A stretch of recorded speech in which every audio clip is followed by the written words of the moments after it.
창세기 49장은 야곱이 죽기 전에 그의 아들들을 불러서 그들에게 한 명 한 명 기도하는 장면입니다. 이것은 히브리서 말씀에 본다면 믿음으로 그들의 앞날에 대해서 예언했다라고 말하는 장면이기도 한 것이죠. 그래서 이 49장은 아주 특이한 내용들로 꽉 차 있습니다.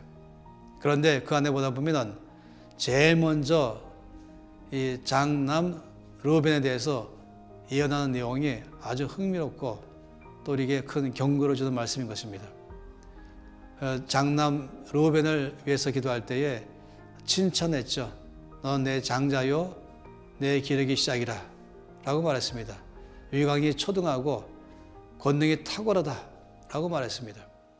그는 모든 면에서 하나님께서 타고난 재능을 주게 한 것이었습니다. 만일에 야곱의 가족 전체가 가족 사진을 찍었다면 그냥 사진만 보더라도 이 중에 한 명이 특출나게 위엄이 있고 또 빛나고 있는 아들 한 명이 보일 것이 바로 이것이 르우벤인 것입니다. 그런데 참 엄청 중요한 말씀하시기를 그런데 넌 더 이상 탁월치 못할 것이다 라고 말한 것이 그에게 있는 이 뛰어남 탁월함이 있었지만은 이것이 그의 삶에 쓰임받지 못한다고 말한 것입니다. 왜냐하면 너는 물에 끓은 것 같기 때문이다 라고 말한 것이 물이 넘쳤다는 것이죠.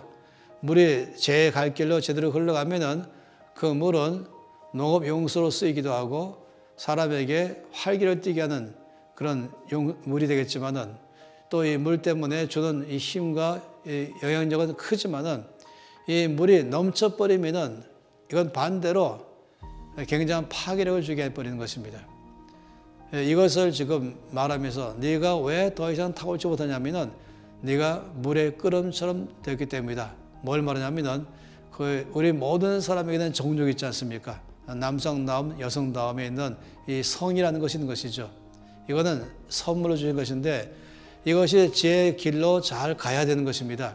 그런데 이것을 남용할 때 제 길로 제대로 가지 않고 성적으로 이건 물러나다라고 말하는 일, 이런 일이 벌어지게 되면은 참으로 어이가 없게도 그리고 너무나 슬프게도 나에게 주신 받은 탁월함과 또 내가 주신 그 놀라운 빛나는 것이 그것을 상실해 버린다라고 말한 것입니다.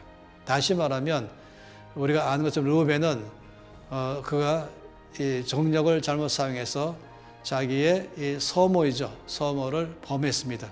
이것 때문에 그가 쓰임받지 못하게 될 거라고 말한 것이었습니다. 하나님께 우리 가운데 쓰실 때에 아주 중요한 요소는 거룩함인 것입니다. 먼저는 이 성적인 면에서의 거룩함, 또 두 번째는 이 땅에 살아가면서 오직 하나님 한 분만을 섬기는 거룩함, 하나님과 세상을 같이 섬기는 것이 아니라 오직 주님을 향한 일편단심, 또 나 자신 갖고는 일반적인 이 성이 주고 있는 이 성적인 거룩함, 이 모든 것들은 하나님께 쓰임받는 아주 중요한 요소가 되는 것입니다. 그래서 우리가 지금 오늘 보는 것은 우리 모두가 주 앞에 끊임없이 기도하면서 성령으로 다름받으면서 견고하게 싸워가면서 쓰는 것은 죄와 싸우는 것입니다. 전욕과 싸우는 것입니다. 그리고 거룩함의 삶을 살아가고 하나님께 순전한 삶으로 들이기 시작하며 그리고 남성다움에 여성다움에 이 나의 성을 정말로 올바른 방향으로 사용하기 시작하는 것, 이것이야말로 주께 쓰임받는 중요한 요소가 되는 것입니다. 전 여러분 모두가 다 이 면에서 거룩함으로 살아감으로 말미암아 영향을 주는 사람, 세상을 바꾼 사람으로 살기를 바랍니다.